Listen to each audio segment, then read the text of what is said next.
Radio कथारत्न।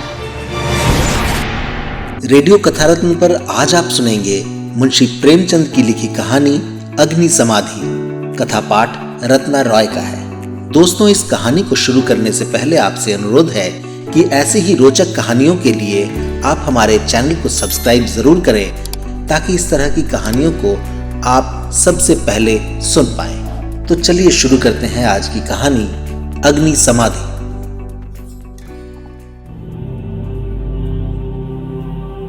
साधु संतों के सत्संग से बुरे भी अच्छे हो जाते हैं, किंतु पयाग का दुर्भाग्य था कि उस पर सत्संग का उल्टा ही असर हुआ।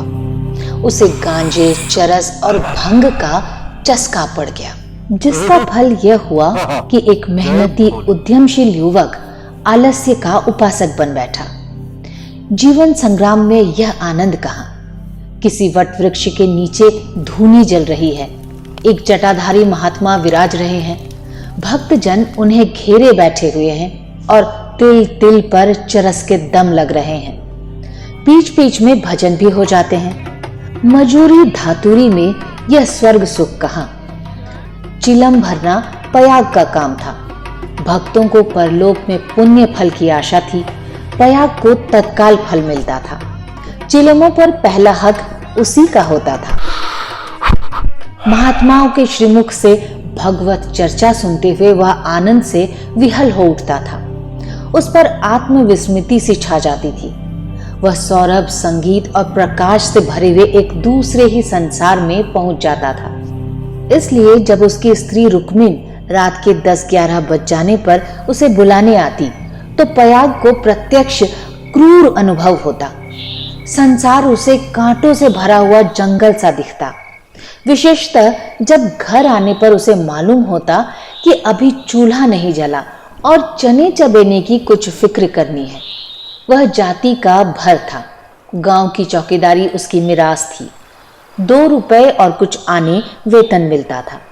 वर्दी और साफा मुफ्त।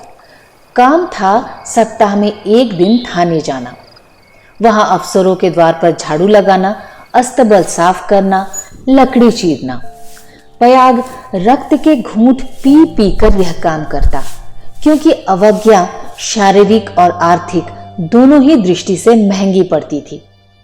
आंसू यूं पूछते थे कि चौकीदारी में यदि कोई काम था तो इतना ही, और महीने में 4 दिन के लिए 2 रुपए और कुछ आने कम न थे। फिर गांव में भी अगर बड़े आदमियों पर नहीं तो नीचों पर रौब था।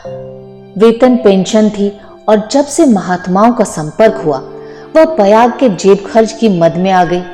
अतएव जीविका का प्रश्न दिनों दिन चिंता का कारण बनने लगा। इन सत्संगों के पहले यह दंपत्ति गांव में मजदूरी करता था।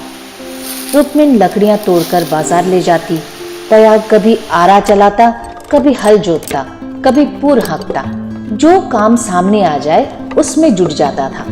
हंसमुख, श्रमशील, विनोदी, निर्द्वंद आदमी था, और ऐसा आदमी कभी भूखों नहीं मरता।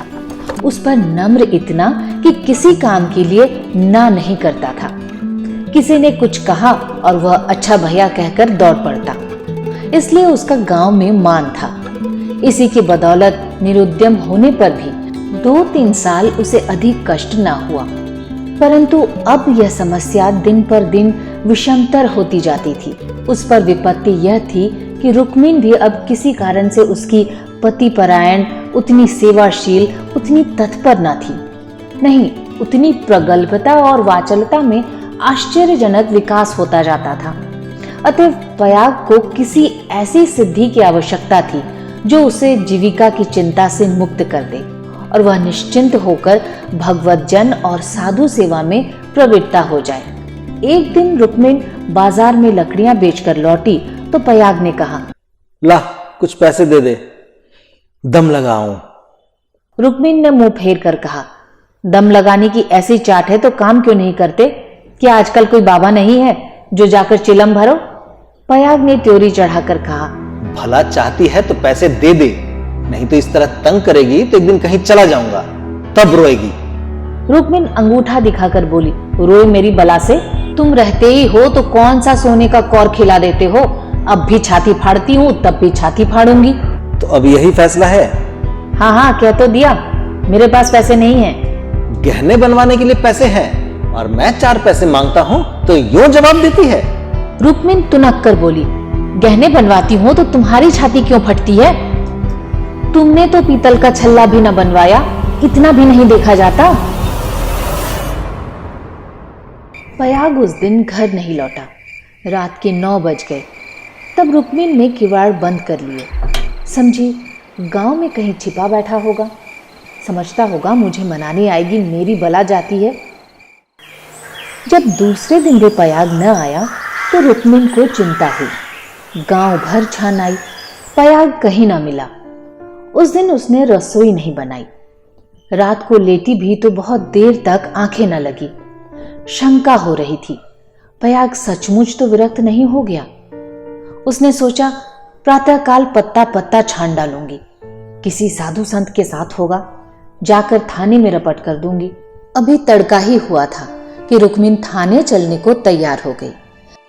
किवाड़ बंद करके निकली ही थी कि पयाग आता हुआ दिखाई दिया, पर वह अकेला ना था। उसके पीछे पीछे एक स्त्री भी थी। उसकी छींट की साड़ी, रंगी हुई चादर, लंबा घूंघट और शर्मीली चाल देखकर रुक्मिन का कलेजा धक से हो गया। वह एक क्षण हतबुद्धि सी खड़ी रही, तब बढ़कर नई सौत को दोनों हाथों के बीच ले लिया और उसे इस भांति धीरे धीरे घर के अंदर ले चली, जैसे कोई रोगी जीवन से निराश होकर विषपान कर रहा हो। जब पड़ोसियों की भीड़ छंट गई तो रुक्मिन ने पयाग से पूछा, इसे कहां से ले आए? पयाग ने हंसकर कहा, घर से भागी जाती थी, मुझे रास्ते में मिल गई। घर का काम धंधा करेगी, पड़ी रहेगी। मालूम होता है मुझसे तुम्हारा जी भर गया। पयाग ने तिरछी चितवनों से देखकर कहा, धुत पगली, इसे तेरी सेवा टहल करने के लिए लाया हूं। नई के आगे पुरानी को कौन पूछता है। चल, मन जिससे मिले वही नहीं है, मन जिससे ना मिले वही पुरानी है। ला, कुछ पैसे हो तो दे। 3 दिन से दम नहीं लगाया, पैर सीधे नहीं पड़ रहे। हाँ देख, 2-4 दिन इसे खिला पिला दे, फिर तो अपने आप ही काम करने लगेगी। रुक्मिन ने पूरा रुपया लाकर पयाग के हाथ पर रख दिया। दूसरी बार कहने की जरूरत ही न पड़ी। पयाग में चाहे और कोई गुण हो या ना हो, यह मानना ही पड़ेगा कि शासन के मूल सिद्धांतों से परिचित था। उसने भेद नीति को अपना लक्ष्य बना लिया था। 1 मास तक किसी प्रकार की विघ्न बाधा न पड़ी। रुक्मिन अपनी सारी चौकड़ियां भूल गई थी। बड़े तड़के उठती, कभी लकड़ियां तोड़कर, कभी चारा काटकर, कभी उपले पाथकर बाजार ले जाती। वहां जो कुछ मिलता उसका आधा तो पयाग के हत्थे चढ़ा देती, आधों में घर का काम चलता। वो सौत को कोई काम करने ना देती। पड़ोसियों से कहती, बहन सौत है तो क्या है तो कल की ही बहुरिया। 2-4 महीने भी आराम से न रहेगी तो क्या याद करेगी, मैं तो काम करने को हूं ही। गांव भर में रुक्मिन के शील स्वभाव का बखान होता था, पर सत्संगी घाघ पयाग सब कुछ समझता था और अपनी नीति की सफलता पर प्रसन्न होता था। एक दिन बहू ने कहा, दीदी अब तो घर में बैठे बैठे जी उबता है, मुझे भी कोई काम दिला दो। रुक्मिन ने स्नेह सिंचित स्वर में कहा, क्या मेरे मुख पर कालिक पुतवाने पर लगी हुई है? भीतर का काम किए जा, बाहर के लिए मैं हूं ही। बहू का नाम कौशल्या था, जो बिगड़कर सीलिया हो गया था। इस वक्त सीलिया ने कुछ जवाब न दिया, लेकिन वह लौंडियों की दशा अब उसके लिए असह्य हो गई थी।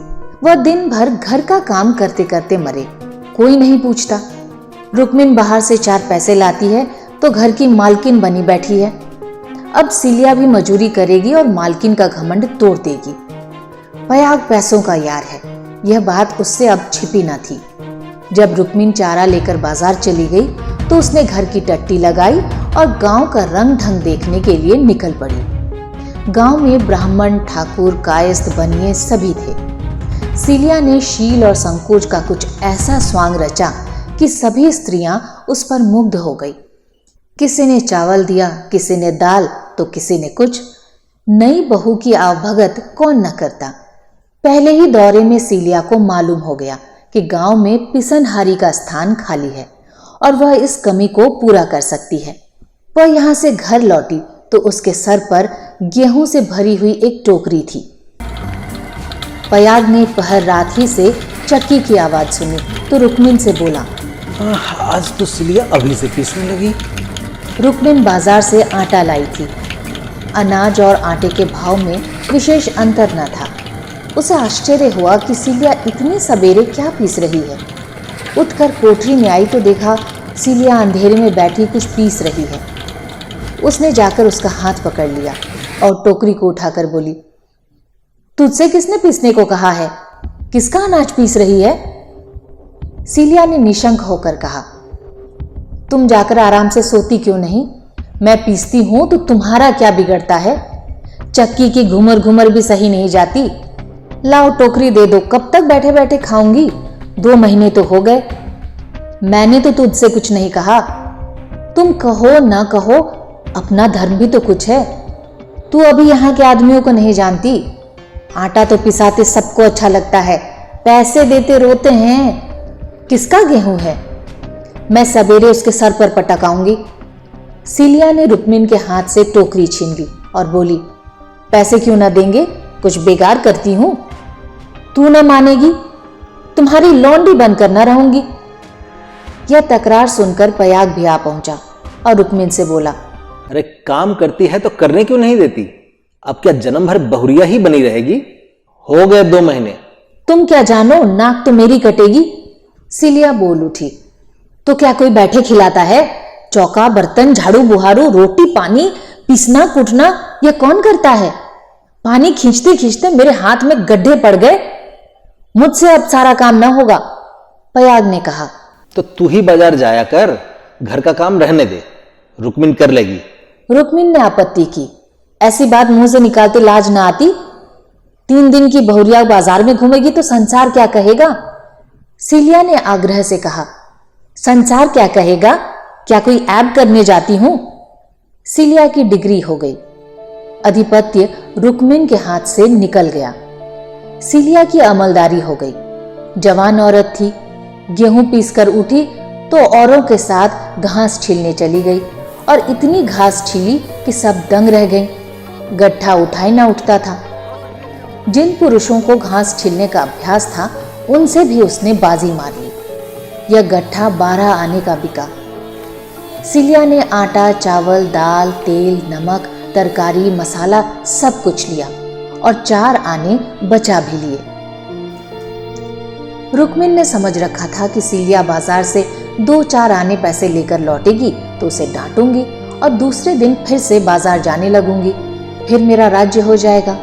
पर यह सामान देख तो उसकी आंखें खुल गई। पयाग खाने बैठा तो मसालेदार तरकारी का बखान करने लगा। महीनों से ऐसी स्वादिष्ट वस्तु मयस्सर नहीं हुई थी। बहुत प्रसन्न हुआ। भोजन करके वह बाहर जाने लगा तो सिलिया बरोठे में खड़ी मिल गई। बोला, आज कितने पैसे मिले? 12 आने मिले थे। सब खर्च कर डाले? कुछ बचे हो तो मुझे दे दे। सिलिया ने बचे हुए 4 आने पैसे उसे दे दिए। पयाग पैसे खनखनाता हुआ बोला, तूने तो आज माला माल कर दिया। रुक्मिन तो 2-4 पैसों में ही टाल देती थी। मुझे गाड़ कर थोड़े ही न रखने हैं। पैसे खाने पीने के लिए हैं कि गाड़ने के लिए? अब तो तू ही बाजार जाया कर, रुक्मिन घर का काम करेगी। रुक्मिन और सिलिया में संग्राम छिड़ गया। सिलिया पयाग पर अपना आधिपत्य जमाए रखने के लिए जान तोड़ परिश्रम करने लगी। पहर रात ही से उसकी चक्की की आवाज कानों में आने लगती। दिन निकलते ही घास लाने चली जाती और जरा देर सुस्ता कर बाजार की राह लेती। वहां से लौटकर भी वह बेकार न बैठती, कभी सन काटती कभी लकड़ियां तोड़ती। रुक्मिन उसके प्रबंध में बराबर ऐब निकालती और जब अवसर मिलता तो गोबर बटोर कर उपले पाथती और गांव में बेचती। पयाग के दोनों हाथों में लड्डू थे। स्त्रियां उसे अधिक से अधिक पैसे देने और स्नेह का अधिकांश देकर अपने अधिकार में रखने का प्रयत्न करती, पर सिलिया ने कुछ ऐसी दृढ़ता से आसन जमा लिया था कि किसी तरह हिलाए ना हिलती थी। यहां तक कि एक दिन दोनों प्रतियोगियों में खुल्लम खुल्ला ठन गई। एक दिन सीलिया घास लेकर लौटी तो पसीने से तर थी। फागुन का महीना था, धूप तेज थी। उसने सोचा नहा लूं तब बाजार जाऊंगी। घास द्वार पर ही रखकर वह तालाब में नहाने चली गई। रुक्मिन ने थोड़ी सी घास निकालकर पड़ोसिन के घर में छिपा दी और गड्ढे को ढीला करके बराबर कर दिया। सीलिया नहाकर लौटी तो उसे घास कम मालूम हुई। रुक्मिन से पूछा तो उसने कहा, मैं नहीं जानती। सीलिया ने उसे गालियां देनी शुरू की। जिसने मेरी घास छुई हो उसके देह में कीड़े पड़े, उसके बाप और भाई मर जाएं, उसकी आंखें फूट जाए। रुक्मिन कुछ देर तक तो जब्त किए बैठी रही। आखिर उसके खून में भी उबाल आ ही गया। झल्ला कर उठी और सीलिया के 2-3 तमाचे लगा दिए। सीलिया छाती पीट पीट कर रोने लगी। सारा मोहल्ला जमा हो गया। सीलिया की सुबुद्धि और कार्यशीलता सभी की आंखों में खटकती थी। वह सबसे अधिक घास क्यों छीलती है, सबसे ज्यादा लकड़ियां क्यों लाती है, इतने सवेरे क्यों उठती है, इतने पैसे क्यों लाती है। इन कारणों ने उसे पड़ोसियों की सहानुभूति से वंचित कर दिया था। सब उसी को बुरा भला कहने लगी। मुट्ठी भर घास के लिए इतना उधम मचा डाला। इतनी घास तो आदमी झाड़ कर फेंक देता है। घास ना हुई सोना हुआ। तुझे तो सोचना चाहिए था कि अगर किसी ने ले ही लिया है तो गांव घर का ही है, बाहर का तो कोई चोर नहीं आया। तूने इतनी गालियां दी तो किसको दी? पड़ोसियों को ही तो। संयोग से उस दिन पयाग थाने गया हुआ था। शाम को थका मांदा लौटा तो सीलिया से बोला, ला कुछ पैसे हो तो दे, तो दम लगाऊं, थक कर चूर हो गया हूं। सीलिया उसे देख कर ही हाय हाय करके रोने लगी। पयाग ने घबरा कर पूछा, क्या हुआ, क्यों रोती है? कहीं गमी तो नहीं हो गई? नहर से कोई आदमी तो नहीं आया? अब इस घर में मेरा रहना नहीं होगा, अपने घर जाऊंगी मैं। अरे कुछ मुंह से तो बोल, क्या हुआ? गांव में किसी ने गाली दी है? किसने गाली दी है? घर फूंक दूं, उसका चालान करवा दूं? सीलिया ने रो रो कर सारी कथा कह सुनाई। पयाग पर आज थाने में खूब मार पड़ी थी, झल्लाया हुआ था। वह कथा सुनी तो उसके देह में आग लग गई। रुक्मिन पानी भरने गई हुई थी। वह अभी घड़ा रखने भी ना पाई थी कि पयाग उस पर टूट पड़ा और मारते मारते बेदम कर दिया। वह मार का जवाब गालियों से देती थी और पयाग हर गाली पर और झल्ला झल्ला कर मारता था। यहाँ तक कि रुक्मिन के घुटने फूट गए, चूड़ियां टूट गई। सीलिया बीच बीच में कहती जाती थी, वाह रे तेरा दीदा, वाह रे तेरी जवान, ऐसी तो औरत ही ना देखी। औरत काहे को डाइन है, जरा मुंह में भी लगाम नहीं। पयाग मारते मारते थक गया पर रुक्मिन की जबान न थकी। बस यही रट लगी हुई थी, तू मर जा, तेरी मिट्टी निकले, तुझे भवानी खाए, तुझे मिर्गी आए।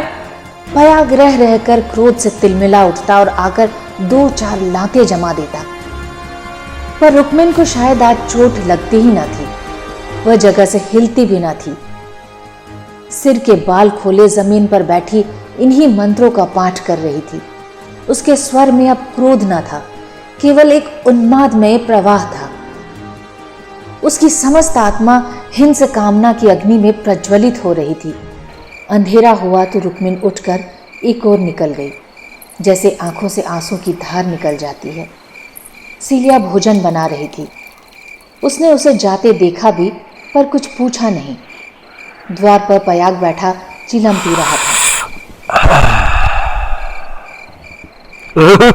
उसने भी कुछ नहीं कहा।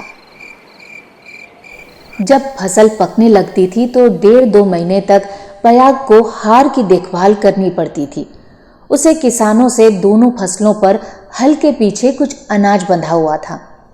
माघी में वह हार के बीच में थोड़ी सी जमीन साफ करके एक मढ़ैया डाल लेता था और रात को खा पीकर आग, चिलम और तमाकू चरस लिए इस मढ़ैया पर जाकर पड़ा रहता था।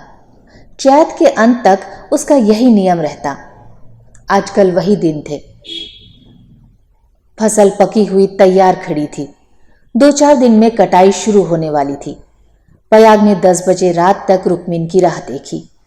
फिर यह समझकर कि शायद किसी पड़ोसिन के घर सो रही होगी, उसने खा पीकर अपनी लाठी उठाई और सीलिया से बोला, किवाड़ बंद कर ले, अगर रुक्मिन आ जाए तो खोल देना और मना जुना कर थोड़ा बहुत खिला देना। तेरे पीछे आज इतना तूफान हो गया, मुझे न जाने इतना गुस्सा कैसे आ गया। मैंने उसे कभी फूल की छड़ी से भी न छुआ था। सीलिया बोली, न जाने वो आएगी कि नहीं, मैं अकेली कैसे रहूंगी, मुझे डर लगता है। तो घर में कौन रहेगा?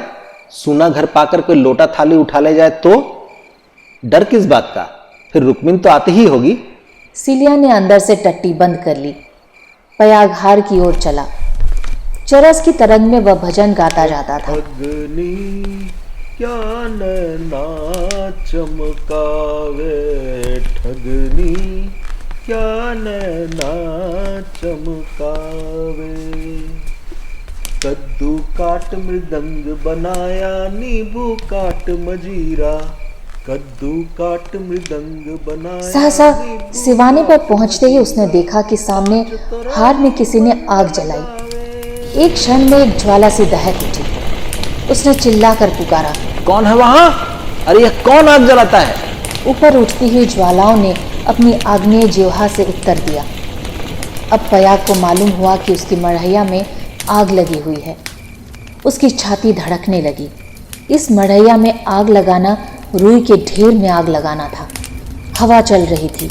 मढ़ैया के चारों ओर एक हाथ हटकर पकी हुई फसल की चादर से बिछी हुई थी। रात में भी उसका सुनहरा रंग झलक रहा था। आग की एक लपट, केवल एक जरा से चिंगारी सारे हार को भस्म कर देगी। सारा गांव तबाह हो जाएगा। इसी हार से मिले हुए दूसरे गांव के भी हार थे, वे भी जल उठेंगे। ओह! लपटें बढ़ती जा रही थी। अब विलंब करने का समय न था। पयाग ने अपना उपला और चिलम वहीं पटक दिया और कंधों पर लोबंद लाठी रखकर बेतहाशा मढ़ैया की ओर दौड़ा। मेड़ों पर से जाने के चक्कर में था, इसलिए वह खेतों में से होकर भागा जा रहा था। प्रति क्षण ज्वाला प्रचंडतर होती जाती थी और पयाग के पांव और तेजी से उठ रहे थे। कोई तेज घोड़ा भी इस वक्त उसे पा न सकता था। अपनी तेजी पर उसे स्वयं आश्चर्य हो रहा था। जान पड़ता था पांव भूमि पर पड़ते ही नहीं। उसकी आंखें मढ़ैया पर लगी हुई थी। दाहिने बाएं से और कुछ न सूझता था। इसी एकाग्रता से उसने पैरों में पर लगा लिए थे। न दम फूलता था, न पांव थकते थे। 3-4 फलांग उसने 2 मिनट में तय कर लिए और मढ़ैया के पास जा पहुंचा। मढ़ैया के आसपास कोई न था। किसने यह कर्म किया था, यह सोचने का मौका न था। उसे खोजने की तो बात ही और थी। पयाग का संदेह रुक्मिन पर हुआ, पर यह क्रोध का समय न था। ज्वालाएं कुलाचे भरती बालकों की भांति ठाठा मारती, धक्कम धक्का करती, कभी दाहिनी ओर लपकती तो कभी बाईं ओर। बस ऐसा मालूम होता था कि लपट अब खेत तक पहुंची कि तब पहुंची। मानो ज्वालाएं आग्रहपूर्वक क्यारियों की ओर बढ़ती और असफल होकर दूसरी बार फिर दूने वेग से लपकती थी। आग कैसे बुझे? लाठी से पीट कर बुझाने का गौ न था। वह तो मेरी मूर्खता थी। फिर क्या हो? फसल जल गई तो वह फिर किसी को मुंह दिखा ना सकेगा। आह! गांव में कोहराम मच जाएगा, सर्वनाश हो जाएगा। उसने ज्यादा नहीं सोचा। गंवारों को सोचना भी नहीं आता। पयाग ने लाठी संभाली, जोर से एक छलांग मारकर आग के अंदर मढ़ैया के द्वार पर जा पहुंचा। जलती हुई मढ़ैया को अपनी लाठी पर उठाया और उसे सिर पर लिए सबसे चौड़ी मेड़ पर गांव की तरफ भागा। ऐसा जान पड़ा मानो कोई अग्नियान हवा में उड़ता चला जा रहा है। फूस की जलती हुई धज्जियां उसके ऊपर गिर रही थी, पर उसे इसका ज्ञान तक न होता था। एक बार एक मुठ अलग होकर उसके हाथ पर गिर पड़ा। सारा हाथ भुन गया, पर उसके पांव पल भर के लिए भी न रुके। हाथों में जरा भी हिचक न हुई। हाथों का हिलना खेती का तबाह होना था। पयाग की ओर से अब कोई शंका न थी। अगर भय था तो यही कि मढ़ैया का वह केंद्र भाग, जहां लाठी का कुंडा डालकर पयाग ने उसे उठाया था, जल न जाए, क्योंकि छेद के फैलते ही मढ़ैया उसके ऊपर आ गिरेगी और अग्नि समाधि में मग्न कर देगी। पयाग यह जानता था और हवा की चाल से उड़ा चला जाता था। 4 फलांग की दौड़ है। मृत्यु अग्नि का रूप धारण किए हुए पयाग के सर पर खेल रही है और गांव की फसल पर। उसकी दौड़ में इतना वेग है कि ज्वालाओं का मुंह पीछे को फिर गया है और उसकी दाहक शक्ति का अधिकांश वायु से लड़ने में लग रहा है। नहीं तो अब तक बीच में आग पहुंच गई होती तो हाहाकार मच गया होता। एक फलांग तो निकल गया। पयाग की हिम्मत ने हार नहीं मानी। वह दूसरा फलांग भी पूरा हो गया। देखना पयाग, 2 फलांग की और कसर है। पांव जरा भी सुस्त ना हो। ज्वाला लाठी के कुंडे पर पहुंची और तुम्हारे जीवन का अंत है। मरने के बाद भी तुम्हें गालियां मिलेंगी।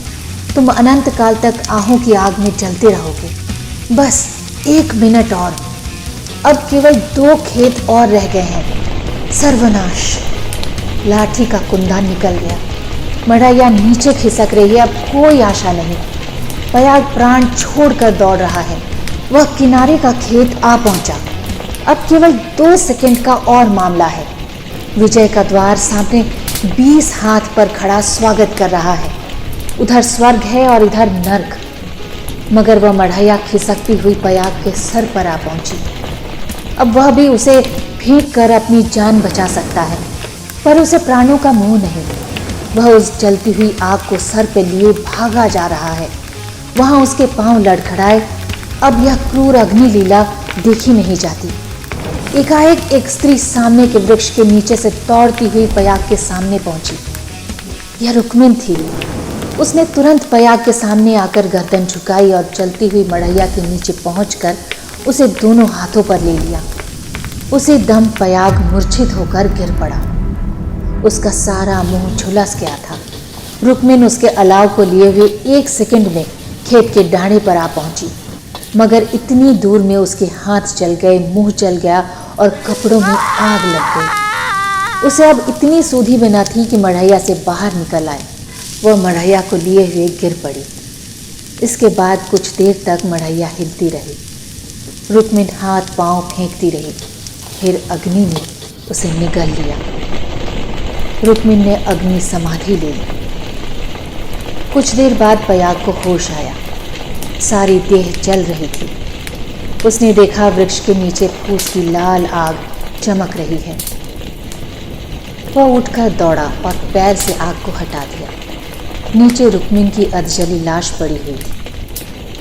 उसने बैठकर दोनों हाथों से मुंह ढांक दिया और रोने लगा।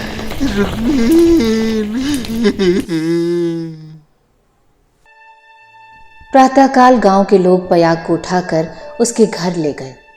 1 सप्ताह तक इलाज होता रहा, पर बचा नहीं। कुछ तो आग ने जलाया था। जो कुछ कसर थी वह शोकाग्नि ने पूरी कर दी। ये कहानी आपको कैसी लगी? अपने मन की बात आप हमें कमेंट बॉक्स में ज़रूर बयान करें। पूरी कहानी सुनने के लिए आपका बहुत बहुत शुक्रिया।